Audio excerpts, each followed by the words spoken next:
TV. Is sponsored by Ram Trucks, built to serve.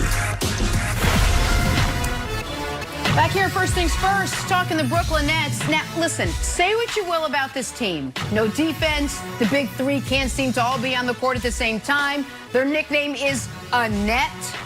This Brooklyn team's hot. Yeah, they won 7 in a row. They look like the best team in basketball. So with that setup, we say good morning to Sarah Kustok. I did mention the defense. We say hello to Sarah. Sarah, you've covered every Nets game this season. You know this team inside and out. Nobody better to answer this than you. Are Kyrie and Harden proving that the Nets are already the team to beat in the East? Jenna, I love the fact that this is the way you start the question, asking if Kyrie and Harden are proving this, because there's also a 7-footer on the bench who's pretty good at both ends of the floor, and Kevin Durant, who actually isn't even played throughout the course of much of this stretch. Thinking about the fact that he's missed 8 of the last 9 games. With all respect to Philadelphia, and especially Joel Embiid, who's been playing like an absolute beast. Of course, Milwaukee not rolling through the regular season like we're accustomed to seeing, though making some tweaks. Absolutely. I think that the Nets are the team to beat in the East, and I think they're just scratching the surface of what they're going to be. Not only have they had, some issues with injuries and just figuring out their lineups, rotations in terms of their 3 stars actually being on the floor together, but the complementary pieces, the role players, whether it's Joe Harris, figuring out exactly how you're going to look at these lineups with Bruce Brown now coming on, what Jeff Green has been able to do. A lot of the questions that we were starting to wonder about the defensive end, that's slowly improving. So I think for a multitude of reasons, starting with the stars, they are going to continue to improve. And this is just a small piece of what they're going to look like as it goes on. Yeah, Sarah, don't worry. We don't talk defense on this show, not until like the end of March, all right? And that's all Nick going to talk about. The end of March now. Oh, my goodness. 7-game win streak. It was mid-March. Now it's you know the what's end going of to break y'all down? Yeah, well, we go mid-March. You're right. I stand corrected. I stand corrected. But that's it. Oh, no defense, no big man. How's this team going to continue? But, Sarah, I want to throw it back to you really quickly because there's no one really closer to this team. I mean, you're watching them night in and night out and very closely. James Harden. To me, James Harden should be celebrated. There was a big question mark around him, and will he be able to insert himself into this team, this organization, and actually not dominate the ball? But you're seeing him do what he needs to do, whether that is distribute the ball when you have KD and Kyrie, or when you have no KD, right? Go get it. I go get 30 points if you need me. So talk to me a little bit about what you are seeing out of James Harden. James Harden is been absolutely exceptional.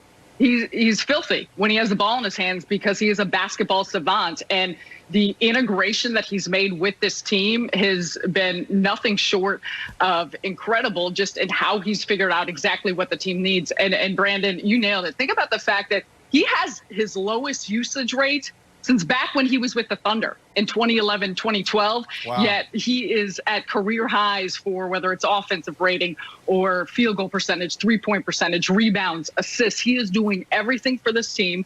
He has been excellent in orchestrating what the offense is generating. The fact that there are tops in the league, so much of it is coming back to just his understanding of how to spoon feed players when he needs it, make timely baskets. And I think for Harden, so much credit should go to the fact that he's entirely changed the way in which he was playing in Houston, just with how he is managing this offense and managing the ball. Yeah, listen, I think Sarah, as always, and it's wonderful to have you back on the show. We had a pandemic lapse of not having enough Sarah Kustok, so it's great to have you back. I think Sarah makes great points. I think Brandon, all years made great points. I'm starting to wonder why we even play the season. I mean, I just looked, and I'm going to double check, because the Nets have won 7 in a row. And the Lakers, my pick to win the title, they've lost 4 in a row. So I just imagine that the gap in the standings is massive. Oh, wait, the Lakers still have a better record. That's so odd. And the 7 wins in a row. Oh, the Nets are still not even first in their own conference. That's odd. It's almost like prior to these last 2 weeks, they were a mediocre team. So let's talk about why they were a mediocre team prior to these last 2 weeks. Oh, that's right. The worst defense in the NBA post the Harden trade. So let's talk about the defensive end that Brandon doesn't want us to talk about. And I'm also going to throw it back to Sarah before Wilds jumps in. Sarah, here's my question. I don't think the Nets are going to have any trouble getting out of round 1. In round 2, they're going to play either Milwaukee or Philly. That's what, in theory, that might not be the case, but right now that's how it would be. Who on this team is going to guard either of those teams' stars? Who is going to guard Giannis? And more importantly, maybe who is going to guard Joel Embiid? Because that is the question here. Or is the answer, it doesn't matter because they can beat you 125-120? Like, and that's a legitimate answer. Like, do you think their plan is, we're going to beat you 125-120, or their plan is we're going to have an answer for one of those guys to slow them down in a series?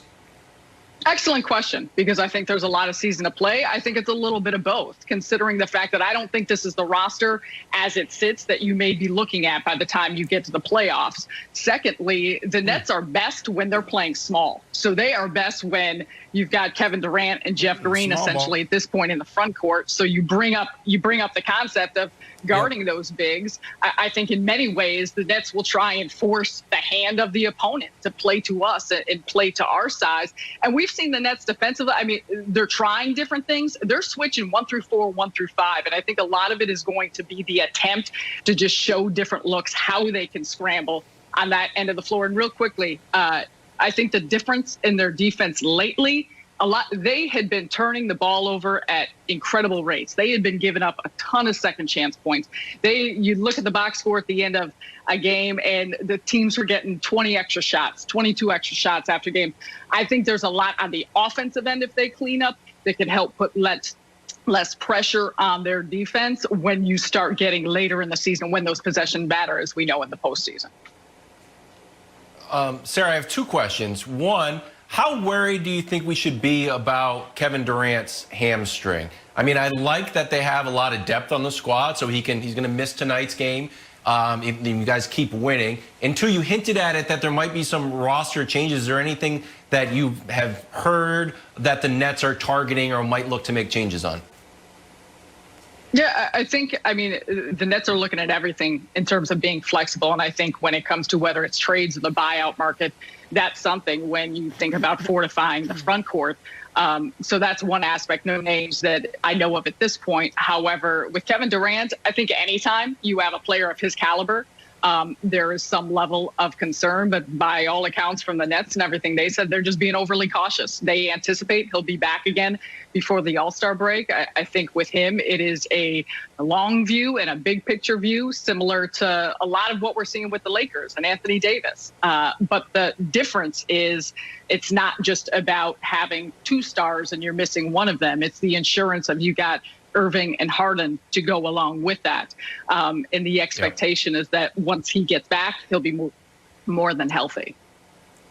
That's absolutely right. And that is the biggest benefit to the 3-star system, if you will. And you saw it in Miami. There were series where Bosh was hurt or was out. They were able to overcome it because they had LeBron and Wade. You saw it in Golden State. Once they added KD, that Steph could miss some time or KD could miss some time. They didn't actually lose a series together until you had multiple of your stars, where it was KD and Clay end up going out, that you can't overcome it. So that's obviously not only a massive benefit, but they're the only team in the league with those 3 stars. Like, we're no longer in a 3-star league. We're in a 2-star league, except for the Nets, who have those 3 stars. The concern would be, do they have a redundant skill set to a degree, and do they all lack, except for KD, on the defensive end? But I want to go to Brandon for a moment, because one thing Brandon and I agree on that I do think should be, I do emphasized, is James Harden. And it is frustrating to me because I felt like for Harden's tenure in Houston, he was underappreciated. And then I really didn't like how he left Houston. So I think now people think, because of the way I responded how he left Houston, think I'm anti-Harden. What you are seeing with James Harden, and the folks who are like, oh, he's passing now. He always was a great passer. He just was first, second, and third option was shooting.